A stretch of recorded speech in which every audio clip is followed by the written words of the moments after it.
She was hired to clean, not to comfort. But when a black cleaning woman heard a baby wailing behind a golden door, her instincts took over. What happened next was never part of the job, but it would change a billionaire's heart, reveal a long-buried truth, and shatter every assumption he had about people like her. This is a story of silent strength, heartbreaking discovery, and one moment of unexpected kindness that redefined what truly makes a family. Don't miss this incredible story. It's a true hidden gem. The elevator stopped at the 47th floor with a soft ding. Nora stepped out quietly, her cleaning bag slung over one shoulder, and took in the cold silence of the penthouse hallway.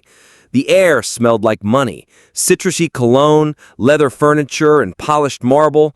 She had worked in dozens of wealthy homes before, but something about this one felt empty. It was 7 a.m., and her instructions were clear. Do not touch anything in the master bedroom. Focus on the kitchen and lounge. No talking, no questions. She had taken the job through an agency. Just another quick clean for a client who paid double for discretion. Nora did not complain. Her mother was ill back in Georgia, and every dollar counted. As she stepped into the main lounge, sunlight poured through the towering windows, casting gold light across expensive furniture and untouched toys. That was the first odd thing. Toys, everywhere.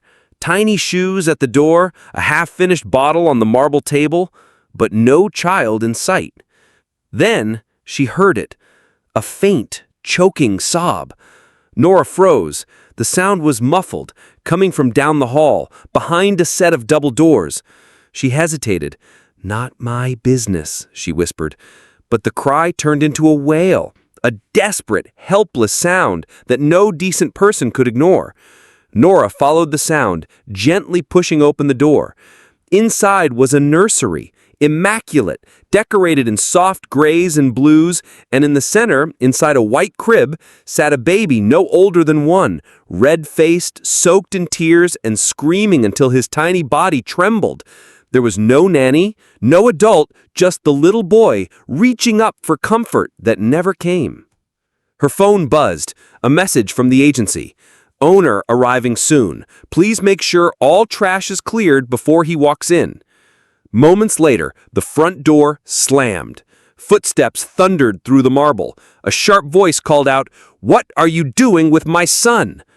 She turned, still holding the baby close, and there he was, Dominic Hale, billionaire tech mogul, ruthless investor, and now apparently a single father. His tailored suit screamed control, but his eyes were full of panic. She stood her ground. "He was crying," Nora said calmly. "No one came, so I did."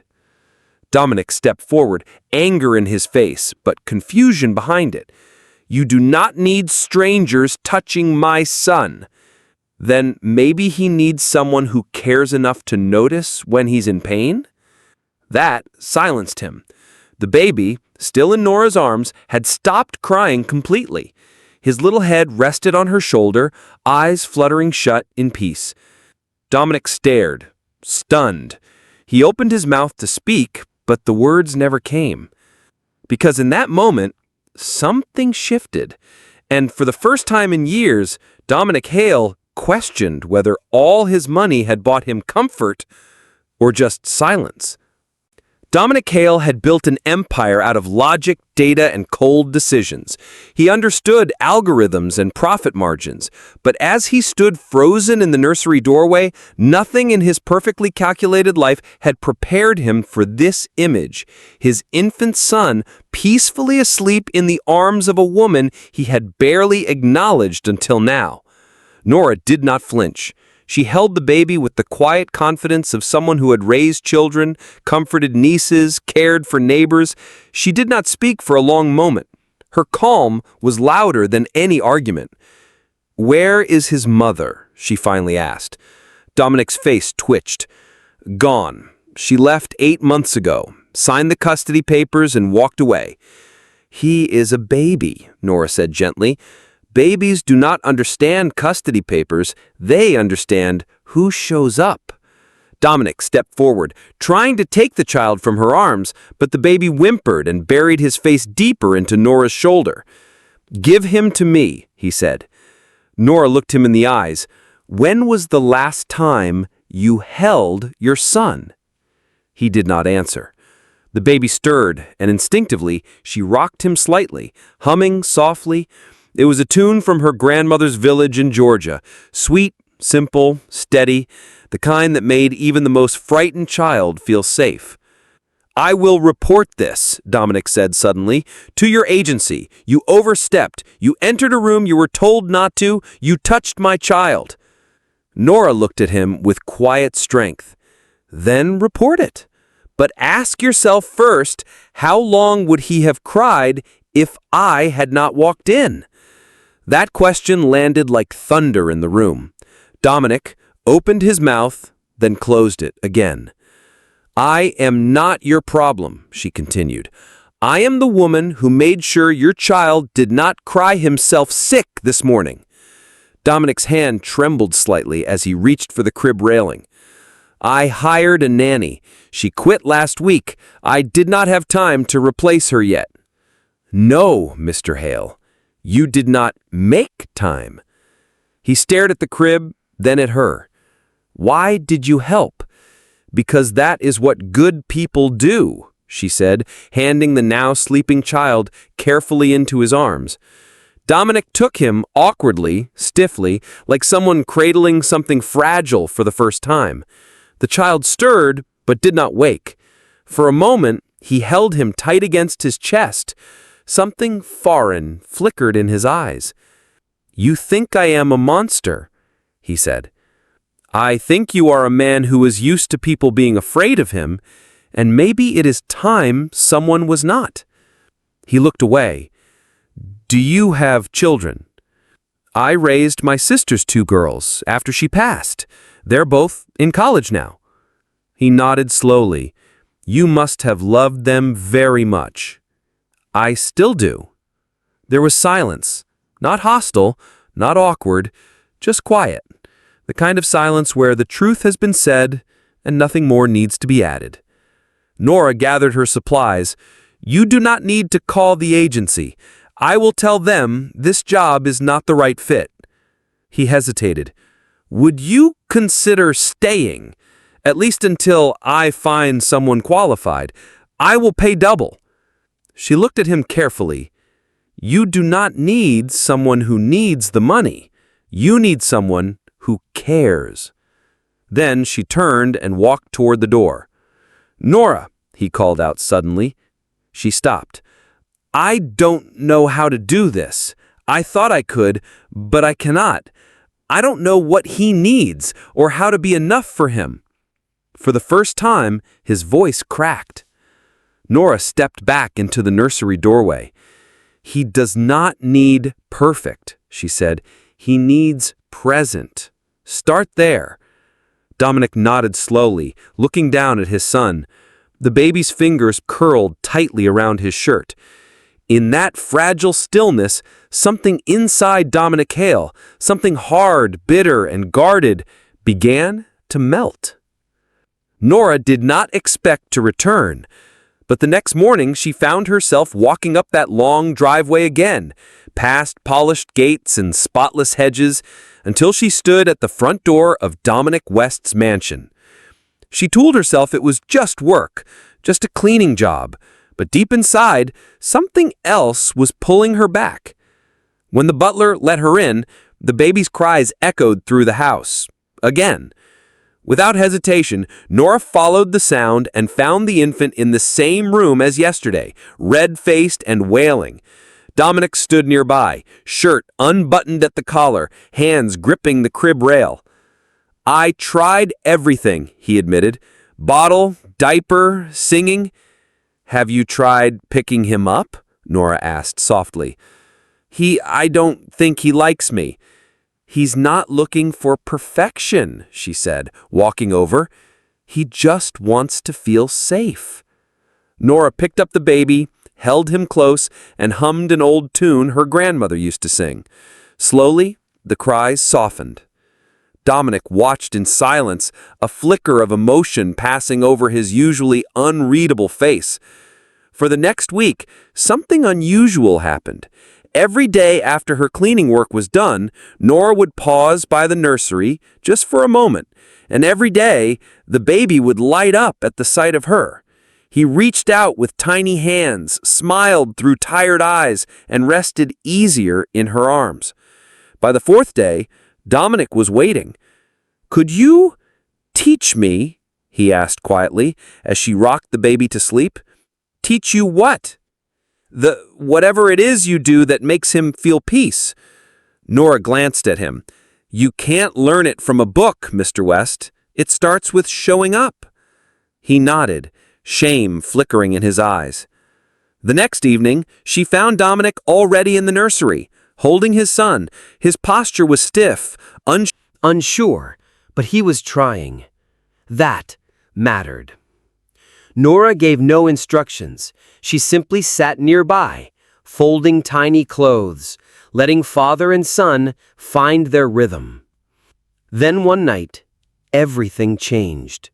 The baby spiked a sudden fever. Nora had just arrived when she heard Dominic yelling for help. He was pacing, panic on his face, holding a thermometer in one hand and a cool rag in the other. "He is burning up," Dominic said, breathless. "I do not know what to do. Should I call an ambulance?" Nora placed her hand on the baby's forehead. "It is not serious. His body is adjusting. Let me help."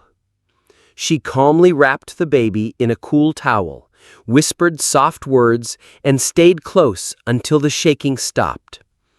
Dominic knelt beside her. "I have built billion-dollar companies, but I could not calm my own child." She said, "You were not taught how. Some things are passed down. My grandmother taught me this." Her hands were stronger than mine, but they always held gently. That night, Dominic stayed in the nursery long after the baby fell asleep. Nora found him there sitting quietly with his son in his arms, his suit jacket draped over the crib rail. When he looked up, his expression was different, softer, unsure, but open. "I see now what I have missed, what he has missed." Nora nodded. "You are still in time, but you must keep choosing him every day." The next morning, a stranger appeared at the door. A tall, sharp-dressed woman with expensive sunglasses and cold eyes. "I am Victoria, Dominic's ex-wife and the child's mother." Nora froze. Victoria stepped into the house without being invited. "I heard there is a new nanny in my son's life." "I am not a nanny," Nora said calmly. "I clean." Victoria raised her brow. "And soothe crying babies? You are very talented." Dominic entered the hallway just in time. "Victoria, what are you doing here?" "I came to see my son and to see what kind of help you have replaced me with." "She is not help," Dominic said. "She is the only one who listens to him." Victoria smiled thinly. "You always did get attached too quickly." She looked Nora up and down. "I hope you are not planning to stay long. Custody arrangements are being reviewed. Things might change." Then she left, heels echoing down the marble floor like warning shots. Nora stood still, unsure what storm had just begun. But in the baby's room, calm still lived, and in Dominic's eyes, something else was growing: resolve. What none of them knew was that this story was far from over, because soon everything would be put to the test. Nora could feel something shifting. The peace inside the mansion had been fragile, like glass resting on the edge of a table, and Victoria's arrival had nudged it dangerously close to falling. Still, Nora showed up the next day. She had made a promise to the child, even if no one else understood that. Dominic greeted her at the door with a heavy look. "She is filing for sole custody. Says I am unfit." Nora's heart sank. "Because of me?" "No, he replied, because I was never there. And now that I am trying, it may be too late. She followed him into the nursery where the baby lay swaddled and sleepy. Dominic watched his son breathe, his eyes flickering with pain. I hired attorneys, the best in the state, but they say she has a strong case. Her father is a judge, her brother is a senator. You are not powerless, Nora said. You are a father. That matters more than all the names in her family tree. Dominic gave her a tired smile. I wish the court felt the same way. As the week dragged on, tension wrapped itself around the mansion like ivy. Dominic grew quieter. The baby sensed it and cried more often. Even the butler kept his eyes low. Then one morning, Dominic asked, "Would you come with me to court?" Nora blinked. "I am not family." He said, "You are the only one who truly sees him. That counts for more than blood." She hesitated. "If the judge asks, I will tell the truth. No more, no less." He nodded. "That is all I ask." The courthouse was cold and crowded. Victoria sat across the aisle, flanked by two high-powered lawyers. Her lips curled into a smug smile when she saw Nora enter with Dominic. The proceedings moved quickly. Victoria's lawyers painted Dominic as emotionally detached, too focused on wealth, incapable of providing the love a child needs. Then came Nora's turn. The judge asked, "Ma'am, in your words, what have you witnessed in Mr. West's interactions with his son?" Nora stood tall, her voice calm. "When I first met them, the baby cried every moment he was alone. Mr. West could not calm him, but he never gave up. Every day he stayed, every day he tried." She looked toward Dominic, then back to the judge. "I have cleaned many homes, rich homes, poor homes, but I have never seen a man fight harder to become a father, not just by name, but by heart." Silence followed. Even Victoria stopped tapping her nails. The judge leaned forward. "Are you employed by Mr. West?" "No," Nora said. "I quit last night." The judge blinked. "Why?" "Because I am not here to clean anymore. I am here because I care, and I want nothing from him but to see that child safe." The courtroom murmured. The judge called a recess.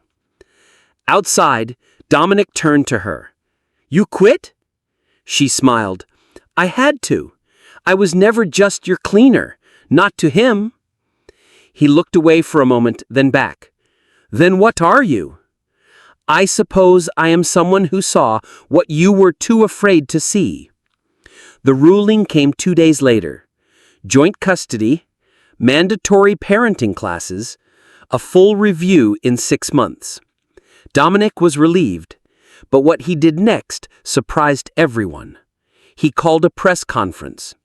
In front of flashing cameras, he stood beside Nora and said, "This woman reminded me what truly matters. Not money, not legacy, but love. She is not my employee, she is my friend, and she is family now." Reporters shouted questions. One asked, "Are you two involved?" He laughed. "Not yet, but I am learning how to show up for the people who matter, one day at a time." Months passed. Nora now ran a nonprofit for single mothers and overlooked caretakers, funded anonymously by a friend who signed every donation for the ones who never walk away. The baby, he no longer cried through the night. And the man who once thought money was everything, he now knew that true wealth lives in a quiet room, in a child's laugh, in the heart of a woman who chose kindness when no one asked her to. And he had changed forever. If you like this story, then please subscribe my YouTube channel for next adventure.